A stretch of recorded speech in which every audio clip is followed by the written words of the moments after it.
Hi friends, അസ്സാം വലൈക്കും. ഇന്ന് എനിക്ക് കിട്ടിയ മീൻ കണ്ടു. ഇതാ വിളമീൻ തുണ്ടാണേ. നല്ല അടിപൊളി ഫ്രഷായ നല്ല വിളമീൻ തുണ്ടാണ്. ഇതേ കുളച്ചലിൽ നിന്ന് പോയി വാങ്ങിച്ചതാണേ. കണ്ട നല്ല അടിപൊളിയാണ്. ഒരു മുള്ളോ ഒന്നുമില്ലാതെ നല്ല അലുവത്തുണ്ട് പോലെ അവർ വെട്ടിത്തന്നതാണേ. കാരണം ഇതെന്തെന്നറിയാം, ഇത് എനിക്ക് കറിക്ക് വേണ്ടിയിട്ട് വാങ്ങിച്ചതല്ല. ഇതെനിക്ക് ഒരാളെ ഊറുക ഇട്ട് കേട്ട് അതിന് വേണ്ടിയിട്ട് വാങ്ങിച്ചതാണ്. വിളമീൻ ഊറുക ഇട്ട് കേട്ട് അതിന് വേണ്ടിയിട്ട് വാങ്ങിച്ചതാണ്. അപ്പം നമ്മുടെ ഇവിടുത്തെ ചന്തയിലൊന്നും ഇതില്ലായിരുന്നേ. പോയപ്പോഴത്തേക്ക് വിളമീൻ തുണ്ടൊന്നുമില്ല, ഫ്രഷും അല്ല. അപ്പോൾ വിചാരിച്ച് കുളച്ചൽ പോകാമെന്ന് വിചാരിച്ച് അങ്ങനെ കുളച്ചൽ പോയി വാങ്ങിച്ചതാണ്.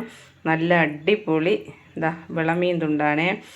ഇത് ഇത്രയും 800 രൂപയാണേ. കാരണം മീൻ റേറ്റ് കൂടുതലാണ്, എന്നാലും വലിയ കുഴപ്പമൊന്നുമില്ല. ഇപ്പോഴത്തെ റേറ്റ് അനുസരിച്ച് 800 രൂപയ്ക്ക് അവർ തന്നതേ വലിയ ഒരു ലാഭം എന്നാണ് എനിക്ക് തോന്നുന്നത്. കാരണം ഇപ്പോഴത്തെ മീനില്ലാത്ത സമയം, കാരണം നമ്മൾ ഈ അച്ചാറൊക്കെ ഇടാൻ വേണ്ടിയിട്ടേ മീൻ വാങ്ങാൻ പോകുമ്പോൾ അങ്ങാണ് പോണത്. അപ്പോൾ അവർ സ്ഥിരമായി നമ്മൾ പോകുന്നത് കൊണ്ട് നമുക്കവർ കുറച്ച് തന്നതാണ്. ഇത്രയും 800 രൂപയാണ്. നല്ല ഫ്രഷായ മീനാണ്. എന്തൊക്കെ കണ്ടിട്ടേ നമുക്ക് കെമിക്കൽ അങ്ങനെ ഒന്നും ഇല്ലാത്തതുപോലെ തന്നെ തോന്നുന്നുണ്ട്. കാരണം നല്ല കണ്ട നല്ല വെള്ളത്തുണ്ട്, നല്ല അടിപൊളിയായിട്ടിരിക്കുന്നുണ്ട്.